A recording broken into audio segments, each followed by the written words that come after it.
Assalamualaikum warahmatullahi wabarakatuh. Shalom, Om Swastiastu, Namo Buddhaya, Widedong Tian. Salam kebajikan bagi kita semua.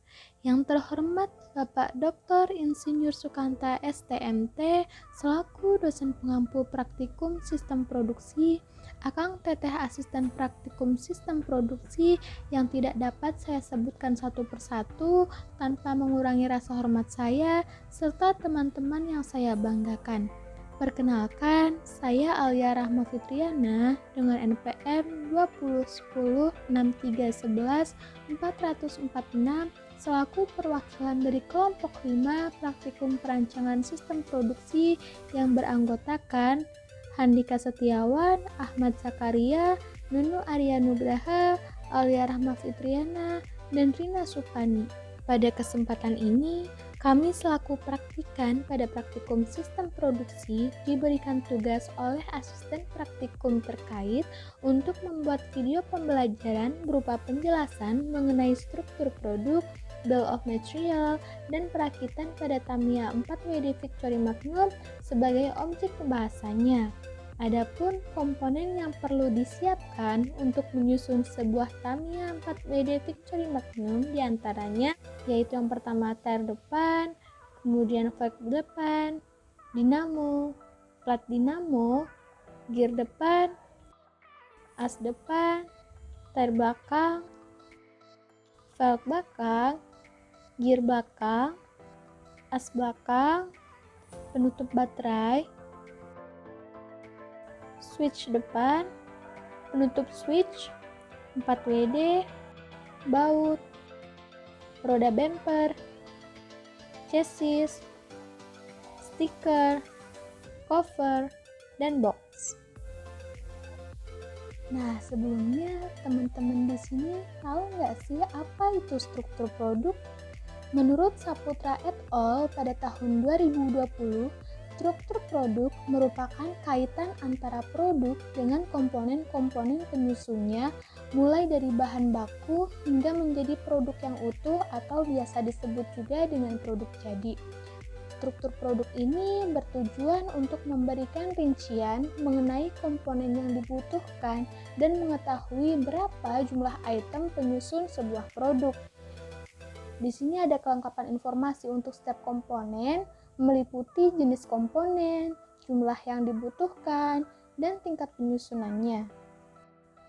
Lalu, apa sih kegunaan dari struktur produk ini? Nah, kegunaan dari struktur produk itu meliputi 5 macam kegunaan. Di antaranya yang pertama yaitu mengetahui komponen penyusunan suatu produk. Yang kedua, mengetahui proses pembuatan suatu produk dapat dilihat dengan baik. Yang ketiga, mengetahui bahan dan komponen pembuatan produk. Yang keempat, mengetahui level yang dihubungkan dengan pembuatan produk. Dan yang terakhir atau yang kelima, mengklasifikasikan berbagai macam proses dengan berurutan dan sesuai dengan penyelesaiannya. Teman-teman tahu gak sih, dalam penyusunan sebuah struktur produk terdapat 2 macam metode, yaitu metode explosion dan metode implosion. Sebelumnya, teman-teman tahu gak perbedaan dari kedua metode ini? Jika belum tahu, yuk disimak. Yang pertama, ada metode explosion, di mana metode explosion ini adalah suatu teknik penguraian struktur produk dengan urutan dimulai dari produk jadi yang terletak pada level 0 sampai komponen paling bawah yang dirakit pada paling awal. Nah, pada metode explosion ini biasanya itu produk jadi ditempatkan di level paling atas. Nah, level yang paling atas itu biasanya disebut dengan level 0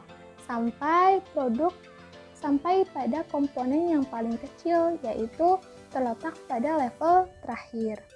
Kemudian yang kedua ada metode implosion.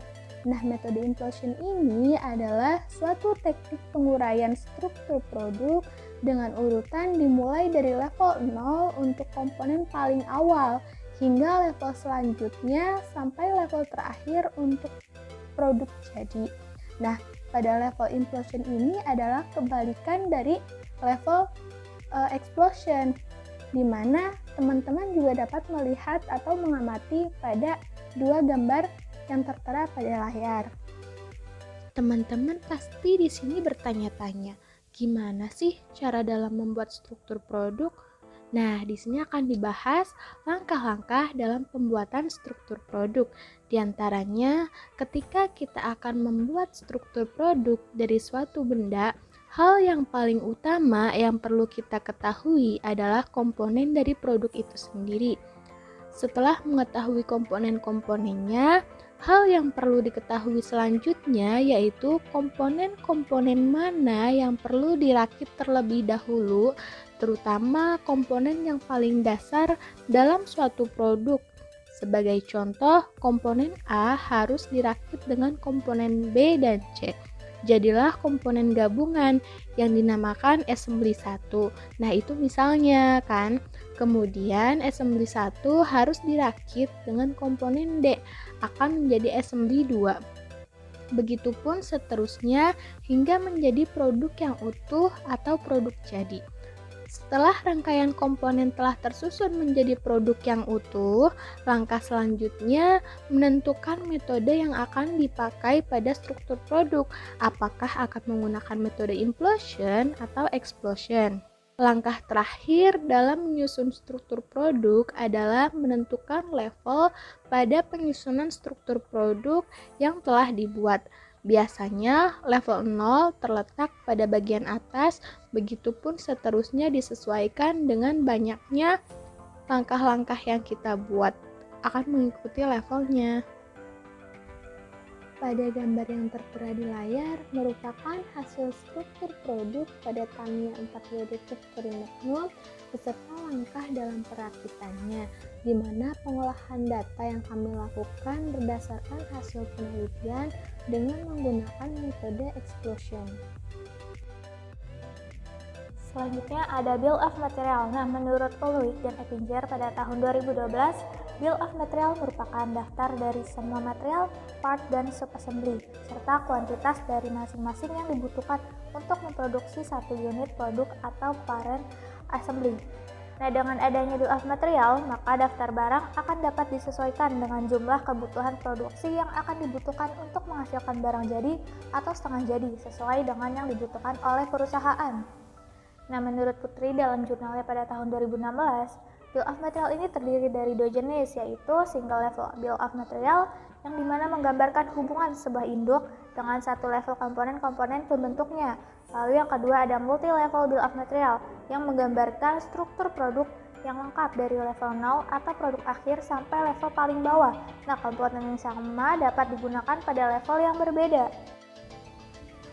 Nah, Bill of Material ini memiliki fungsi nih dalam memecahkan masalah proses produksi, yaitu sebagai berikut, yang dimana yang pertama itu dasar perhitungan harga jual, yang dimana Bill of Material memiliki daftar harga komponen agar perusahaan dapat menentukan biaya-biaya yang dikeluarkan untuk memproduksi barang yang akan dijual. Lalu yang kedua itu dasar perencanaan kebutuhan bahan baku, yang dimaksud kebutuhan bahan baku ini dapat diketahui melalui Bill of Material karena di dalam Bill of Material ini terdapat daftar-daftar komponen yang dibutuhkan perusahaan dalam memproduksi barang. Lalu yang ketiga itu menghindari kehabisan bahan baku, yang dimana dengan menggunakan Bill of Material ini perusahaan dapat memperhitungkan bahan baku untuk melakukan proses produksinya, sehingga perusahaan dapat terhindar dari kehabisan bahan baku. Lalu yang keempat itu menyatukan fungsi dalam perusahaan. Nah, dengan dalam Bill of Material ini menyatukan fungsi dalam perusahaan karena BOM melibatkan berbagai macam proses produksi. Lalu yang kelima itu sebagai acuan perbaikan produk, yang dimana apabila produk mengalami kerusakan, maka pihak perusahaan ini dapat melihat daftar komponen yang ada dalam Bill of Material sehingga dapat mempermudah perbaikan produk.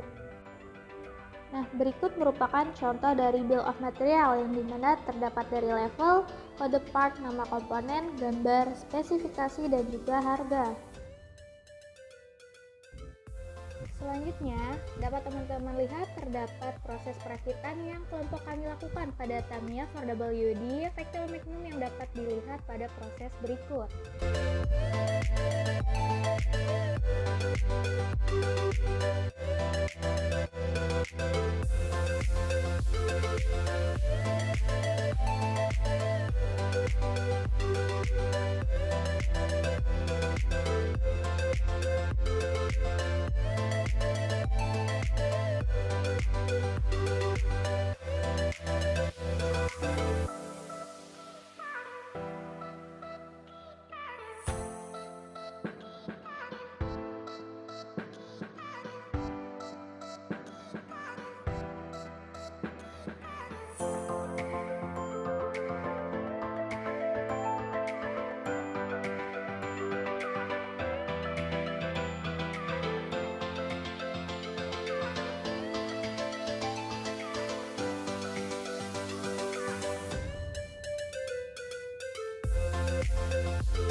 Demikian penjelasan yang dapat kami sampaikan dari kelompok 5 mengenai struktur produk, bill of material, dan proses perakitan pada taninya.